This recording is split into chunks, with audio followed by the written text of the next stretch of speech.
Hey everybody, this is Dylan with BaySportsBuzz. Thanks for dropping by. So I just had to come back on here to put out another video about the Warriors game against the Lakers. A lot of stats that I didn't really see until now. The Warriors bench had 61 points. 61 points. And I'm just in awe because, who do you play if you're the coaches? Everyone's giving you, there's literally 8 players that have, there's 8 players that are in double figures.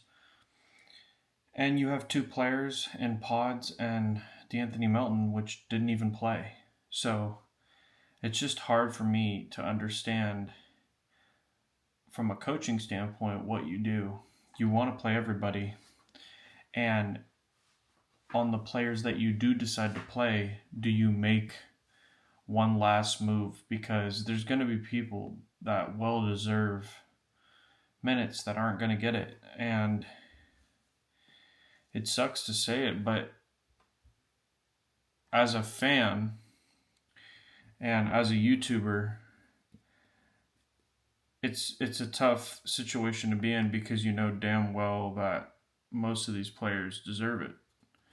It just feels wrong for me to say that, and I'm just putting this out there, it feels wrong for me to say that Gary Payton doesn't get minutes. Even though he's not who he used to be in 2022, it just feels wrong to say it. It feels wrong, to say that with how Lindy Waters has performed, he doesn't get any minutes. It feels wrong for me to say that the guy that just came back, Andrew Wiggins, he may get a significant drop in minutes.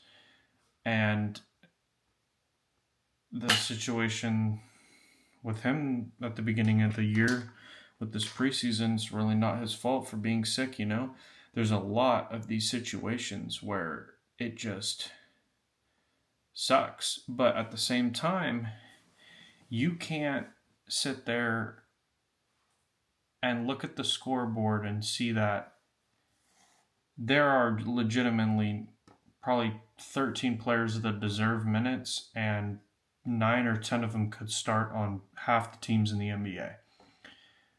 And it just speaks volumes. 61 points off the bench.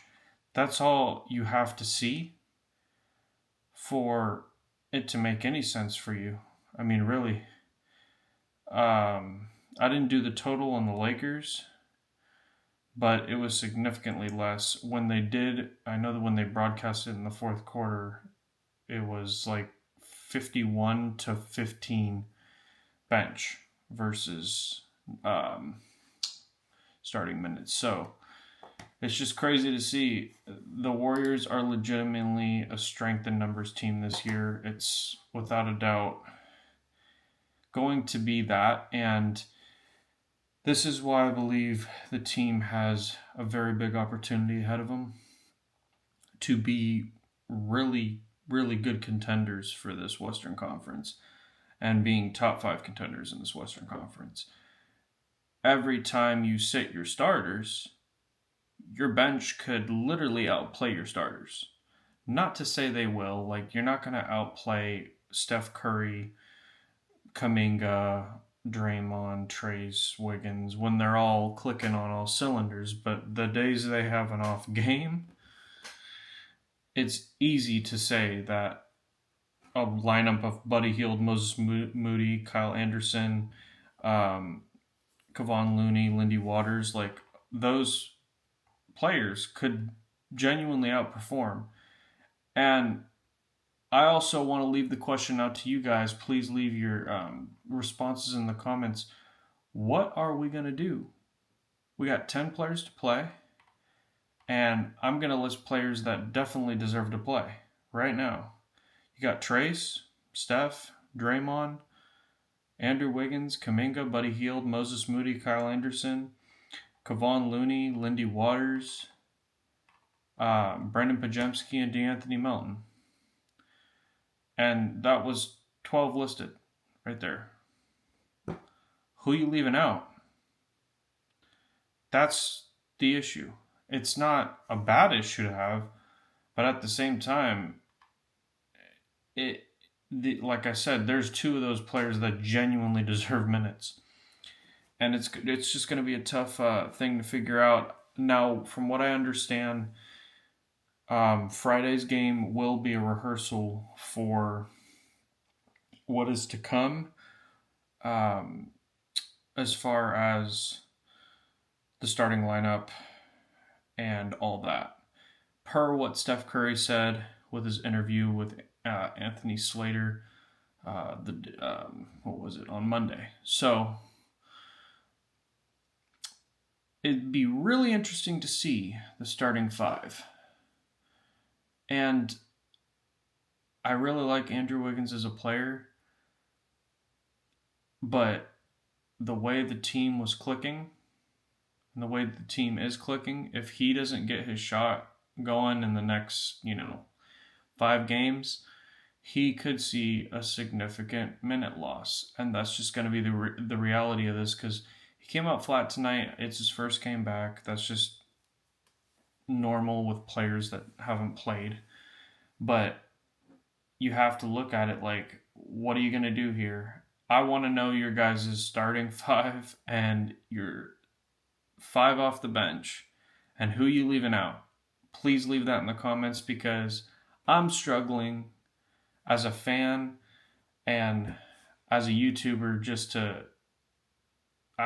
it just feels wrong. It feels wrong to uninclude a D'Anthony Melton, to uninclude a Gary Payton, uninclude a Lindy Waters, uninclude a Looney. And for some people, it may be a lot easier, but when you see the improvements in the preseason and how a lot of these players have catered their game to work with the system that we are accustomed to playing now, it's really tough to narrow that down. But maybe you guys have it all dialed up. I can't see myself dialing this up. But the new saying for me is strength in numbers on steroids. 61 points off the bench. Tomorrow I'm going to go through all of the preseason games and see how many points the Warriors had off the bench, because if this is 61, I know we had a lot of other 3-point crazy shooting nights. So it's just it's going to be a nice review to go over, and I'll make another video on that. But I do have to say, when you look at last year and the last 2 teams that were in the finals, they were the best 2 teams from 3-point range. Dallas and Boston. If you look what the Warriors did, they are going to live and die by the 3. And that's what they want to do, and that's what they're going to do, and that's the plan this year. And I think it's the best plan you could have without having a dedicated center and looking to play the play style where you want to run and gun really quick and you want to play fast-paced. This team is definitely built to live or die by the 3, and you got every asset you needed to live and die by the 3.